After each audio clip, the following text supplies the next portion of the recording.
ఒక్కసారి కొమ్మూరి గోల్డ్ కి కాల్ చేయండి. తాకట్లో ఉన్న మీ బంగారాన్ని విడిపించి మార్కెట్ ప్రైస్ కి వాళ్ళు కొనుక్కుని మిగతా డబ్బులు మీకు ఇచ్చేస్తారు. హలో అండి, అందరికీ నమస్కారం. పశ్చిమ బెంగాల్ ఎన్నికల సమయాన మోడీ వర్సెస్ దీదీ ఒక పెద్ద పొలిటికల్ యుద్ధం నడుస్తుంది. ప్రతి చిన్న విషయం కూడా అక్కడ పొలిటికల్ రచ్చ కారణం అవుతుంది. ఇటీవలే మన రాష్ట్రపతి ద్రౌపది ముర్ము గారు పశ్చిమ బెంగాల్ పర్యటనకి వెళ్ళారు.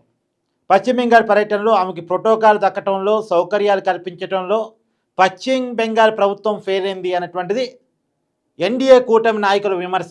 మోడీ గారితో సహా అందరూ విమర్శిస్తూ ఉన్నారు. దానికి కౌంటర్గా మమతా బెనర్జీ కూడా నిన్న ఒక ట్వీట్ చేశారు. అసలు రాష్ట్రపతిని అవమానించింది మోడీ గారే అని. అద్వానీ గారికి భారతరత్న ఇస్తున్న సమయంలో కనీసం లేచి నిలబడకుండా రాష్ట్రపతిగా అవమానించారంటూ ఆమె ట్వీట్ చేశారు. సరే, మొత్తంగా ఈ రగడ ఎందుకు కొనసాగుతుందంటే పశ్చిమ బెంగాల్ ఎన్నికలు ఉన్నాయి. పశ్చిమ బెంగాల్లో ఎట్టి పరిస్థితుల్లో గెలవాలని తీవ్రమైనటువంటి పోరాటం చేస్తుంది బీజేపీ. తన పీఠాన్ని తానే దక్కించుకోవాలని పోరాటం చేస్తుంది మమతా, తృణమూల్ కాంగ్రెస్ పార్టీ. మొత్తం 2011 నుంచి వరుసగా 2011, 2016, 2021 వరుసగా 3 సార్లు తృణమూల్ కాంగ్రెస్ గెలవడం జరిగింది. మమతా బెనర్జీ ముఖ్యమంత్రి కావడం జరిగింది. కానీ 2021లో మాత్రం బీజేపీ గట్టిగా ఫైట్ ఇచ్చింది తృణమూల్ కాంగ్రెస్ పార్టీకి. మొత్తం 294 అసెంబ్లీ స్థానాలు ఉన్నటువంటి పశ్చిమ బెంగాల్లో దాదాపు 2021లో 215 స్థానాలని టీఎంసీ గెలిస్తే 77 స్థానాలని బీజేపీ గెలిచింది. అంటే మీకు ఈ లెక్కలో చూసినప్పుడు చాలా తేడా ఉండుండొచ్చు. ఇక 215 ఎక్కడ, 77 ఎక్కడ అనేది మీకు అనిపించవచ్చు. కానీ బీజేపీకి 2016లో ఉంది కేవలం 3 స్థానాలు మాత్రమే. 3 స్థానాల నుంచి ఏకంగా 77 స్థానాలని బీజేపీ దక్కించుకోవడం జరిగింది. బీజేపీ చాలా సీరియస్గా ప్రయత్నం చేసింది. తృణమూల్ కాంగ్రెస్లో చీలికలు పెట్టింది, తృణమూల్ కాంగ్రెస్ నుంచి నాయకులను తీసుకుంది, ఇది గెలిచినంత పని చేసింది. కానీ అప్పుడు మాత్రం మమతా బెనర్జీ చాలా సీరియస్గా వర్కౌట్ చేసుకుంది. ప్రశాంత్ కిషోర్ని స్ట్రాటజిస్ట్గా పెట్టుకుంది. సరే, ఆమె కూడా చాలా డ్రామాలు ఆడారు, నాటకాలు ఆడారు అనేటువంటి విమర్శలు ఉన్నాయి. మొత్తానికి అక్కడ జనాన్ని మెప్పించుకొని 215 స్థానాలతో అధికారాన్ని సంపాదించుకోగలిగింది. కాకపోతే పోయినసారి ఎన్నికల్లో ఎమ్మెల్యేగా మాత్రం మమతా బెనర్జీ ఓడిపోయారు. ప్రభుత్వం వాళ్ళదే, అధికారం ఆ పార్టీదే, కానీ మమతా బెనర్జీ ఎమ్మెల్యేగా ఓడిపోయారు. మొత్తానికి బీజేపీ మమతాని ఎమ్మెల్యేగా ఓడించగలిగింది, 77 స్థానాలు సంపాదించగలిగింది.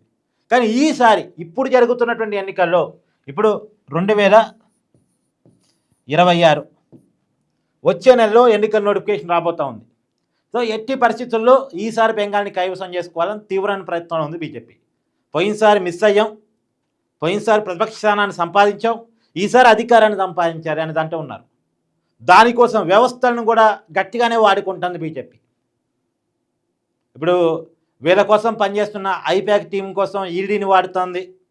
గవర్నర్ని కూడా ఇటీవలే తమిళనాడుకి సంబంధించిన గవర్నర్ రవి, వివాదాస్పద గవర్నర్, పూర్తిగా బీజేపీ మనిషి అనేటువంటి ముద్ర ఉన్నటువంటి గవర్నర్ని పశ్చిమ బెంగాల్లో పెట్టారు. సరే, పశ్చిమ బెంగాల్లో ఆల్రెడీ ఉన్న గవర్నర్ కూడా బీజేపీ మనిషి అనేది మమతా బెనర్జీ ఆరోపణ. కానీ ఎందుకు అతని మీద సాటిస్ఫాక్షన్ లెవెల్స్ బీజేపీ పెద్దలకి లేనట్టుంది. తమిళనాడు గవర్నర్ని పూర్తిగా వివాదాల గవర్నర్ని తీసిపోయి పశ్చిమ బెంగాల్ పెట్టారు. నిజానికి తమిళనాడులో కూడా ఎలక్షన్స్ ఉన్నాయి, కానీ తమిళనాడు మీద పెద్దగా ఓప్స్ లేవు. బీజేపీకి ప్రయత్నం చేస్తుంది కానీ పెద్ద ఓప్స్ లేవు. కానీ బెంగాల్ మాత్రం చాలా సీరియస్ తీసుకుంది. ఈసారి మమతాని ఓడించాలి, గెలవాలని మొత్తం అన్ని వ్యవస్థలని వాడైనా సరే గెలవటం కోసం తీవ్రమైన ప్రయత్నం చేస్తుంది.